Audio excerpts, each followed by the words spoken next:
আমাদের সম্পর্কে আল্লাহ তাআলার চাইতে কেউ কি বেশি বুঝে? এর সমান কেউ বুঝে? এক ধারে কাছে কেউ বুঝে না। আল্লাহ তাআলার রহমতের সাগর তার হাতে, আর এক ফুটা দিয়েছেন গোটা বিশ্বের সৃষ্টিকে। এইটা থেকে যা আমরা পেয়েছি, জ্ঞান বলেন, বুদ্ধি বলেন, শক্তি বলেন, সব কিছু ওইটাই। তো সেই আল্লাহ তাআলা মানুষকে ভালোবেসে যে বিধানটা দিলেন, এর চাইতে তো উত্তম কোনো বিধান হতে পারে না। এই জন্য আমাদের ডাক হচ্ছে আল্লাহর বিধানের দিকে আসুন, কোরআনের দিকে আসুন। আমরা নিজেদের কোনো রচিত বই পুস্তক মানুষের হাতে দিয়ে এটা বলছি না যে আপনি এটার দিকে আসুন। আমাদের ডাক হচ্ছে আসুন আপনি কোরআনের দিকে আসুন। ইকরা বিসমি রব্বিকাল্লাযী খালাক, এটা থেকে শুরু করে আল ইয়াউমা আকমালতু লাকুম দীনাকুম ওয়া আতমামতু আলাইকুম নি'মাতি ওয়া রাদিতু লাকুমুল ইসলামা দীনা। কোরআনের ৬৬৬৬টি আয়াত। এই সমস্ত আয়াত আল্লাহ তাআলার পক্ষ থেকে মানব জাতির জন্য উপহার। এই উপহার যে গ্রহণ করবে এবং এই উপহারের শুকরিয়া যে আদায় করবে সে সৌভাগ্যবান হবে। যে গ্রহণ করবে না, শুকরিয়া আদায় করবে না, সে দুর্ভাগা। আমরা দুর্ভাগা জাতি হয়ে থাকতে চাই না।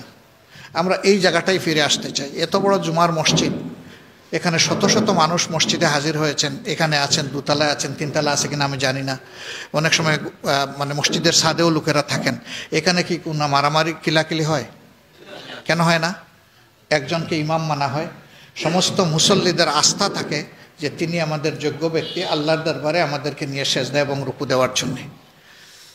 একজন দাঁড়ান, আমরা সবাই তার ইক্তেদা করি, বাকি আমরা সবাই তার পিছনে মুক্তাদি, আর তিনি হচ্ছেন আমাদের ইমাম। শান্তি, কি জন্য শান্তি? তিনি আল্লাহর কুরআন এবং রাসূল করিম সাল্লাল্লাহু আলাইহি সাল্লামের সুন্নাহ অনুযায়ী আমাদের নামাজটা আদায় করে।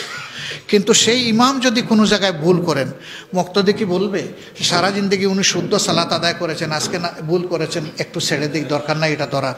এটা হবে না। তাকে লুকমা দিয়ে সংশোধন করে দিতে হবে। এটা মুক্তাদির দায়িত্ব, তার উপরে ওয়াজিব। এই যেখানে সম্পর্ক থাকে, এখানে সমাজ ভালো না থাইকা পারে না। অর্থাৎ যারা সমাজ পরিচালনা করবেন তাদের উপর জনগণের আস্থা থাকতে হবে যে তিনি আমার আস্থার ভার বহন করার মতো যোগ্যতা তার আছে। তিনি সমস্ত মানুষকে তার হৃদয় দিয়ে গ্রহণ করার মতো মানসিকতা তার আছে। এরপরে আমি যে আমানত তার কাছে রাখবো, তার খেয়ানত তিনি করবেন না।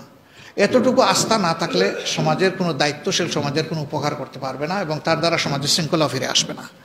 আবার যদি সবাই বলে যে আপনার নেতৃত্ব আমি মানি না, আমিই নেতা, এখানে সবাই যদি বলে যে ইমাম সাহেব বহু ইমামতি করছেন, আজকে আমারে সুযোগ দেন, আরেকজন ডান দিক থেকে বললো আমারে দেন, পিছন দিক থেকে বললো আমারে দেন, তাইলে কি মসজিদে এই সৌন্দর্য থাকবে? থাকবে না। এই নামাজটা কি জন্য?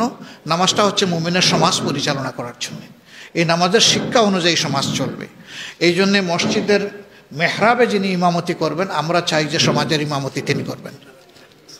সমাজের ইমামতিটা তিনি করুন, আমরা ওইটা চাই। এই আখলাকের, এই চরিত্রের, এই ইলমের মানুষ, এই মুত্তাকি মানুষরা যখন সমাজ পরিচালনা করবে, নামাজ যেমন শান্তিপূর্ণ হয়, সুন্দর হয়, সমাজও শান্তির হবে, সুন্দর হবে ইনশাআল্লাহ। আমরা এমন একটি সমাজেরই স্বপ্ন দেখি। এখানে আমরা সমাজকে ধর্ম, বর্ণ, দলের ভিত্তিতে ভাগ ভাগ করার পক্ষে নই। আমরা সবাই মিলে এই দেশ আল্লাহর দান, আমাদের প্রিয় বাংলাদেশ, আমরা এই দেশকে ভালোবাসবো, মানুষকে ভালোবাসবো এবং আল্লাহর যত সৃষ্টি এই জমিনের উপরে আছে, এই দেশের উপরে, অন্তত তাদেরকে আমরা ভালোবাসবো। কারণ মানুষ শুধু মানুষের জিম্মাদার না, মানুষ আল্লাহর সমস্ত সৃষ্টির জিম্মাদার। এই জন্য মানুষের সব সৃষ্টি আল্লাহর গুলাম, কিন্তু মানুষকে আল্লাহ আলাদা একটা সিফত দান করেছেন যে মানুষ আল্লাহর খলিফা, আল্লাহর প্রতিনিধি। সেই প্রতিনিধির দায়িত্ব আল্লাহ যেন আমাদেরকে পালন করার তৌফিক দান করেন। আমাকে